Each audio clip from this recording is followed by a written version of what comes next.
Aujourd'hui, je vous présente cette voiture-ci, la Mustang GT 2024. C'est la petite dernière de la légende du pony américain.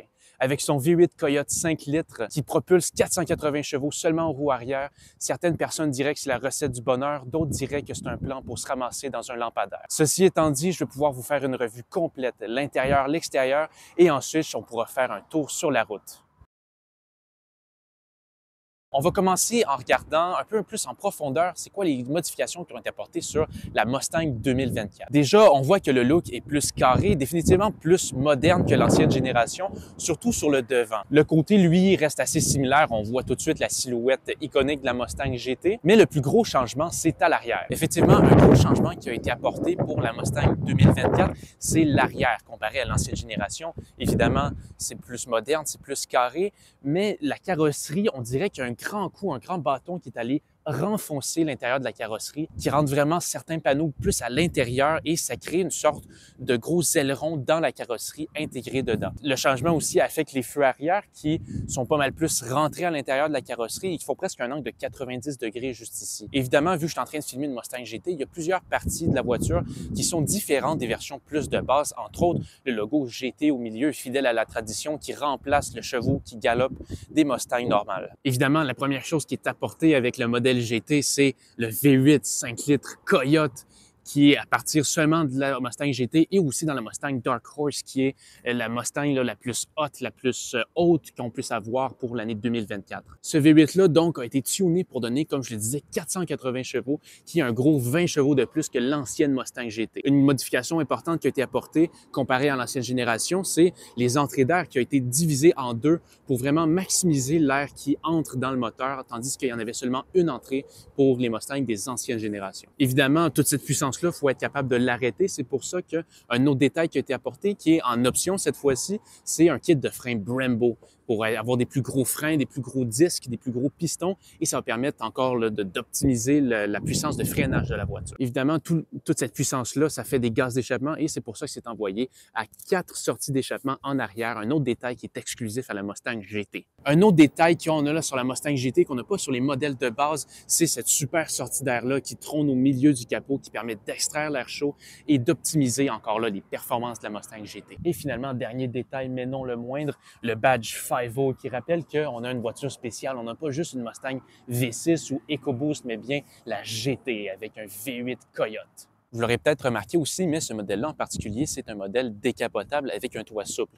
Alors, en plus de pouvoir entendre à son plein potentiel le glorieux V8 Coyote, l'action elle-même de défaire le toit est assez facile et assez simple d'usage. Laissez-moi vous montrer. Pour baisser le toit, le processus est vraiment simple. Il y a une planche au niveau de la jonction du toit et du pare-brise. On a simplement besoin de la tourner un quart de tour et ensuite on appuie sur le bouton pour baisser le toit qui est juste en avant de cette planche-là et tout seul, automatiquement, ça va descendre le toit pour avoir accès à la version décapotée de la Mustang GT. Et maintenant, après avoir passé du temps à l'extérieur et qu'on ait le toit décapoté comme ça va permettre de pouvoir mieux rentrer à l'intérieur et de voir qu'est-ce qui se passe à l'intérieur de la Mustang GT 2024. Et maintenant, on est à l'intérieur de la Mustang GT 2024. Et franchement, dès qu'on s'assoit à l'intérieur, on se sent vraiment spécial dans cette voiture-là. J'aime beaucoup le look, l'allure. Et avec le toit décapoté, on a tout le soleil, on a le ciel, on a l'extérieur qui est amené à l'intérieur. Le feeling est vraiment spécial. Et on a aussi le grand capot là, de la Mustang qui est devant nous. On est aussi bas dans la voiture, bas sur le sol. Le feeling est vraiment, vraiment intéressant. La voiture elle-même aussi est confortable. Je suis bien assis dans ces sièges-là, des sièges en cuir qui sont uniques à la Mustang GT. Sur certaines Mustangs plus de base, on va avoir des sièges en tissu, ce qui est un petit peu dommage pour une voiture de sport comme ça. On a aussi sur les ceintures de sécurité une petite ligne argentée dessus qui vient matcher les coutures sur les sièges en eux-mêmes. Alors, ça rajoute juste une petite touche de spécialité, vraiment quelque chose qui ramène le tout ensemble et qui en fait juste un petit détail qui rend la voiture plus intéressante. Du fait que c'est une Mustang GT, on a aussi plusieurs parties de la voiture qui ont une sorte de finition fibre de carbone. Pas sûr si c'est de la vraie fibre de carbone, je serais surpris, mais on en a un peu partout autour de l'habitacle et ça fait juste une petite texture plus intéressante, un petit peu plus sport, performance, plus agressive. Et le dernier détail dans l'habitacle, on a aussi sur du côté passager, on a le Mustang qui vient nous rappeler qu'on est vraiment dans une voiture spéciale, pas juste un Ford normal, mais le Ford Mustang, une 2024. Maintenant, je vais prendre le temps de me concentrer sur la console de la voiture. Regardez un petit peu qu'est-ce qui se passe de ce côté-là. La console en elle-même est assez simple. On a un petit appui-bras juste ici avec un petit espace de rangement à l'intérieur avec une prise 12 volts dedans. Alors, ça donne un petit espace pour charger son téléphone. On a aussi deux porte-gobelets. Super pratique d'avoir ça, deux porte-gobelets d'une assez bonne taille. Alors, on peut mettre pas mal tous les contenants qu'on veut. En avant de tout ça trône la transmission automatique qui est en option parce que de base, si on achète une Mustang GT, on va avoir la transmission manuelle. Alors, si on va avoir la transmission automatique, c'est une option. Cette fois-ci, on l'a. On a une transmission 10 vitesses qui est assez compétente. Je me suis fait dire, on pourra l'essayer tout à l'heure quand on fera le test routier. Et juste en avant de tout ça, on a un chargeur sans fil, ce qui est plutôt pratique, en plus d'avoir une deuxième prise 12 volts et une prise USB et USB-C juste en avant comme ça pour charger un maximum de téléphones en même temps. Juste au-dessus de toute cette console-là, on a une petite rangée de boutons avec entre autres le bouton de volume et le bouton aussi pour démarrer, un Start Engine en rouge un petit peu anodisé, ce qui donne un look vraiment cool et ça nous permet de se sentir vraiment spécial quand on parle la voiture. Et en plus d'avoir ces boutons-là qui permettent de choisir différentes options, entre autres enlever le traction control ou les 4 flashers, on a aussi un petit bouton avec le logo de Mustang. Et ce bouton-là, ça va permettre d'avoir sur l'écran le mode My Mustang. Et ça va permettre de personnaliser la voiture à son goût. Ça permet de changer, entre autres, le ressenti du volant et ça permet d'activer ou de désactiver les valves. Effectivement, parce qu'avec le Active Valve Control, on peut avoir 4 ou 5 modes d'échappement différents, tous plus bruyants les uns que les autres. Le mode silencieux qui donne vraiment un bruit très calme, mais on a aussi le mode normal, sport et piste qui donne vraiment au V8 un son absolument glorieux. Écoutez-moi ça.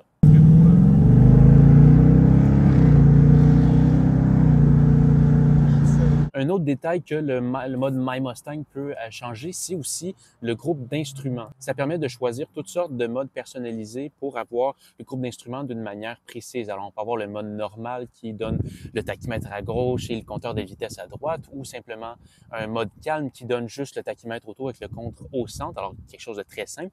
Ou on peut aussi avoir le mode sport qui là, rend le tout un petit peu plus cool, un petit peu plus agressif, ou jusqu'au mode piste qui donne le tachymètre vraiment de manière comme si c'était une voiture de course avec de gauche à droite le compteur de RPM et la vitesse, quelques informations qui sont vraiment spécifiques si on veut faire de la course avec sa Mustang GT. Et finalement, le dernier mode que je pourrais dire pour le groupe d'instruments, c'est le mode Fox Body 87 à 98. Et là, ça donne le style des Mustang Fox Body dans le groupe d'instruments. Alors, comme les anciennes générations avec les gauges, ça donne le style.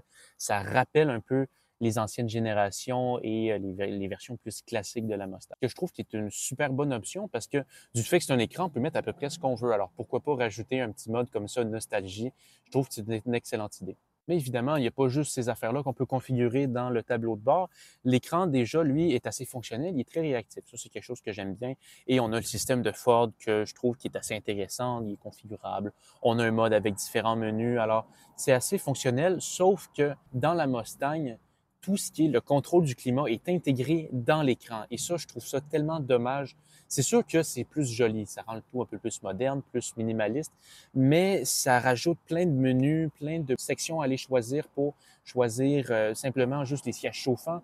Ça rajoute beaucoup d'étapes vraiment inutiles qu'un bouton ou deux pourrait régler plutôt facilement. Le tableau de bord fonctionne correctement, tout ce qui est infodivertissement est correct. On a Apple CarPlay, Android Auto. Mais c'est ça, vu que les contrôles sont dans l'écran, ça rajoute un peu moins d'intuitivité. Alors, si on change des modes, on aura peut-être plus besoin de se concentrer sur l'écran et un peu moins sur la route, ce que je trouve un petit peu dommage. Maintenant, on se ramène plus à gauche et on va se pencher sur le groupe d'instruments.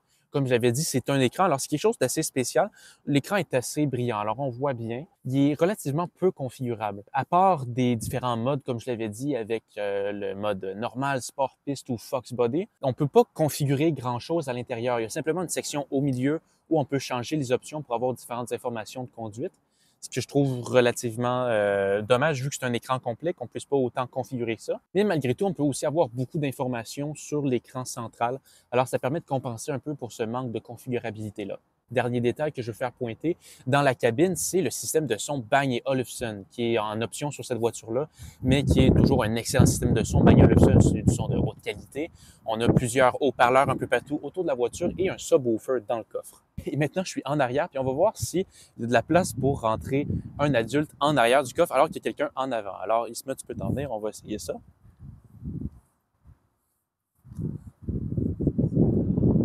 Alors, moi, je fais 6 pieds. Ismaël, lui, tu fais combien? 5 pieds 11? 5 pieds 10. 5 pieds 10. Alors, il n'y aura pas beaucoup d'espace, je pense. J'espère que je vais garder mes genoux à la fin de la vidéo. Là, mets-toi confort, là. Mets-toi bien, là. Ouais? Ah bon, ben, c'est pas si pire que ça. Écoutez, ça sera pas très compliqué si vous avez quelqu'un de 5 pieds 10 devant vous. Ça va être relativement confortable. Donc, comme je disais, je fais 6 pieds, mais mes genoux accotent toujours, puis je suis très droit en arrière, là. Il y a vraiment pas mal moins d'espace. Mais on pourra quand même un petit peu profiter la fin de semaine. Si on fait une ride en Mustang GT, on pourra quand même un petit peu en profiter et sans trop gâcher l'expérience. Et maintenant, ça nous amène à l'arrière de la Mustang pour regarder un petit peu qu'est-ce qui se passe dans le coffre. Pour ouvrir le coffre, il n'y a pas vraiment de levier physique. J'ai beau avoir cherché, j'en ai pas trouvé un. Alors, peut-être qu'il y en a un que j'ai vraiment juste mal cherché. Vous pourrez me le dire dans les commentaires si je me trompe, mais je crois qu'il n'y en a pas. Alors, pour ouvrir le coffre, c'est pas très compliqué. Il y a un bouton juste ici sur la télécommande et ça nous permet d'ouvrir le coffre et ça nous donne accès à l'espace du coffre arrière. Et franchement, il y a quand même une bonne quantité d'espace. Une bonne quantité d'espace considérant que c'est une voiture GT 2 portes avec un toit décapotable. Alors, c'est certain que c'est pas aussi gros qu'un VUS ou qu'une voiture hatchback ou même qu'une voiture, une GT fastback, étant donné qu'il y a de l'espace qui a été pris pour faire rentrer le mécanisme du toit décapotable. Ceci étant dit, on peut quand même rentrer quelques sacs. L'endroit est assez profond. On a une bonne quantité, alors on peut mettre quelques sacs à dos, des sacs ou des valises si vous voulez faire une petite escapade quelques jours. Il y a en masse d'espace pour ça. En plus de ce petit espace-là, on a aussi en dessous du plancher un autre espace pour mettre un pneu de rechange. Là, présentement, ces voitures-là en ont pas. Si vous n'avez pas de pneu de rechange, ça fait un autre espace pour brancher du matériel peut-être plus technique, un cric, des affaires comme ça en cas d'urgence. Et finalement, c'est ce qui va compléter la revue de la voiture, la découverte de la Mustang GT 2024. Et maintenant, pour la partie la plus le fun, le test de conduite. On va passer par le chemin safe. Parfait. Alors maintenant, on est en train de faire le test de conduite de la Mustang GT 2024. Et franchement, ça se conduit comme un bateau. C'est vraiment gros. On est très bas dans le sol, puis le capot cache beaucoup de la vue. Alors, c'est assez... c'est un petit peu épeurant. Savoir à quel point c'est puissant aussi. Mais malgré tout, je me sens relativement en sécurité. Oh, le bruit. Oh my God. Alors, comme je disais, V8 5 litres Coyote, extrêmement bruyant, le son est très beau, on se sent vraiment dans un poney américain. C'est large, tout est gros, on est bien assis dans les sièges. Franchement, l'expérience est très bien. Et là, on a le toit aussi. Ouh, il n'y a pas de toit. Alors, on entend tout de suite le moteur à l'arrière. C'est vraiment impressionnant. Pour le moment, là, j'ai mis le volant en mode sport, si je ne me trompe pas. Alors, ça va changer un peu les dynamiques de conduite. On s'amusera à les changer puis à voir c'est quoi la différence. Là, j'ai le mode sport. J'ai aussi l'échappement en mode piste et le groupe d'instruments en mode piste. Par exemple, je n'ai pas touché au traction control. Ça, j'ai gardé ça normalement.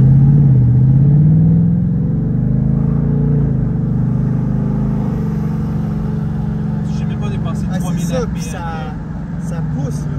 Oui, ça pousse pas mal. Oh, franchement, le freinage est exceptionnel. J'ai pas l'impression que je peux avoir de problème avec le... Mais ça pèse quand même presque 4000 livres. T'as pas le choix de freiner ça. Là. Non, c'est ça. Avec 4000 livres, c'est assez important. Une chose que je vais découvrir aussi, c'est qu'avec le mode piste sur le groupe d'instruments, on voit les nombres de RPM précisément au RPM près. Alors, c'est pas juste 1, 2, 3, 4, 5, c'est vraiment, il y a un petit compteur écrit 1150, 1130, etc. Alors, c'est un autre détail qui est super intéressant. On voit aussi l'accélération en G, etc. On a la consommation, la durée du trajet, etc. Alors, on a quand même toutes des informations, mais avec un look vraiment impressionnant. C'est un grondement vraiment, on sent qu'il y a un gros véhicule puissant, vraiment. On sent qu'il y a du torque, on sent qu'il y a de la puissance. C'est une expérience en tant que ça. C'est vraiment une expérience en tant que telle, effectivement. Puis, franchement, j'ai rien à dire, je suis vraiment impressionné. Et je m'attendais vraiment à pas tant que ça pour une Mustang GT. J'en profitais tant qu'il n'y a pas trop de bruit. Parce que moi, j'ai jamais vraiment conduit de Mustang, justement, dans ma vie. J'ai pas encore eu l'occasion. Alors, c'est la première Mustang que j'essaie. L'expérience de conduite est vraiment le fun, du fait que c'est une Mustang décapotable. Alors, jusqu'à date, moi, j'ai beaucoup de plaisir à conduire ça. J'ai pas peur de mal accélérer, là. Ouais, le fait beau,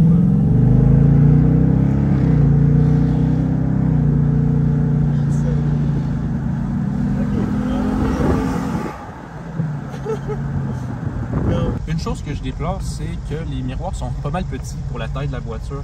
La visibilité à l'arrière Heureusement, on a une Mustang décapotable. Alors, si je regarde à l'arrière de la voiture, je vois vraiment tout. Mais si on n'avait pas une voiture décapotable ou avec le toit recapoté, je pense que la visibilité serait pas mal moins bonne. Surtout avec les rétroviseurs qui sont pas très gros pour la taille de l'auto. Alors, je vois pas mal la silhouette en arrière, mais je vois pas tant que ça le reste de l'extérieur. Alors, faire des manœuvres, c'est un petit peu épeurant parce qu'on sent que c'est une voiture qui est large, qui est grosse, qui est trapue. Alors, j'ai pas envie vraiment de frapper. Ça me fait un petit peu peur. Heureusement, j'ai pas la visibilité d'une Chevrolet Camaro, alors je suis quand même capable de voir qu'est-ce qui se passe en arrière de moi. Il est vraiment proche de moi. Malgré tout, la suspension est très confortable. Je prends les bas, je prends les trucs. Je sens que c'est un peu plus ferme, je sens que ça va bien tenir la route, mais ça me bouge pas dans tous les sens. Je me sens pas brinque-ballé, c'est pas inconfortable vraiment. Alors, je pense que c'est un point qui est bien. Si on veut vraiment faire simplement cruiser sur des routes secondaires, là, donc je pourrais faire de la route facilement avec ça. Ça serait vraiment le fun, des fins de semaine, des belles journées d'été. Je pense que c'est le type de voiture par excellence pour avoir du plaisir. On se fait regarder, hein? Ouais, un petit peu, mais t'as-tu le char aussi? Ouais, avec Je l'ai mis en mode sport, mon gars. Ça aussi, ça rajoute pas mal de... Ça attire vraiment l'attention à cette voiture-là. Juste à mettre un peu de gaz, puis boum, puis il s'arrête. On va pas être respectueux. Il faut faire attention avec nos motocyclistes parce qu'ils sont pas mal moins gros que nous. Alors, il faut être respectueux. Ça, c'est quelque chose que je vous dis. Beaucoup de motocyclistes, j'ai un ami qui commence à faire de la motocyclette et il me dit c'est assez dangereux. Là. Les conducteurs de voitures, ils se rendent pas compte à quel point c'est pas mal plus risqué de faire de la moto. Alors, ça, c'est une pièce d'information générale. Faites attention à nos motocyclistes. La transmission de 10 vitesses aussi est vraiment bonne. C'est tout à fait gérable là, quand je conduis. Il y a beaucoup de vitesse, alors dès que je suis en train de cruiser, le moteur se remet dans un bas régime puis ça permet d'optimiser la consommation d'essence. Si je regarde, bon là j'ai environ 42 litres, 47 litres au 100, fait que c'est peut-être un petit peu beaucoup. J'ai l'impression que c'est juste un compte d'accélération, etc. Évidemment, c'est un V8 5 litres, alors on ne va pas s'attendre à une économie d'essence d'une Nissan Versa 2010. Alors, c'est ce qui va conclure notre revue de la Mustang GT 2024. Ça a été un plaisir de pouvoir la passer en revue, de pouvoir la filmer et aussi de pouvoir la tester. Franchement, tout ce que je pourrais dire, c'est que c'est vraiment américain. C'est gros, c'est musclé. On sent que le moteur n'est pas fait pour être hyper performant, mais quand même, on a un moteur qui a beaucoup de torque, qui a beaucoup de puissance. Il n'y a pas de problème à se promener. Le fait que ça soit un décapotable aussi, c'est extrêmement le fun. On entend tout, on entend le moteur. Ça attirait beaucoup l'attention également. Ça, genre, quelque chose que j'ai remarqué, moi, puis Isma qui est en arrière de la caméra, ça attire vraiment l'attention. Beaucoup de personnes qui se regardent. Il y a quelqu'un qui essaie de faire la course avec nous juste en s'en venant ici. Alors, franchement, c'est un attention grabber, comme on dit. Les différents types de conduite, de modes de conduite changeaient quand même quelque chose, mais l'âme de la Mustang était quand même là, d'avoir une grosse coupée 2 portes. Bien là, pas coupée cette fois-ci, mais décapotable, avec un V8 en avant et les roues en arrière. Les freins allaient super bien. Le look aussi était d'enfer. Franchement, ça a été une super belle expérience. Alors, j'espère que vous avez aimé la vidéo. Moi, j'ai adoré la filmer, c'est certain. Alors, si jamais il y a quoi que ce soit, j'ai fait des erreurs dans mes informations, s'il y a des choses que j'ai dites ou que j'ai pas dites, n'hésitez pas à me le dire dans les commentaires. Ça me fera plaisir de les lire et de me corriger. J'espère à faire les meilleures vidéos, la meilleure qualité possible. Alors, c'est seulement que vous me le disiez que je suis pas bon ou que je fais des choses pas bien. Dites-le moi respectueusement, évidemment, et je ferai de mon mieux pour m'améliorer. Sur ce, j'espère que vous avez aimé la vidéo. N'hésitez pas à vous abonner, à liker et aussi à vous abonner à mon compte Instagram où je prends beaucoup de photos, je fais des plans. Je poste assez régulièrement, en tout cas le plus régulièrement que je peux. N'hésitez pas à regarder ça et sur ce, je vous souhaite une excellente soirée et une bonne fin de vidéo. C'est bon.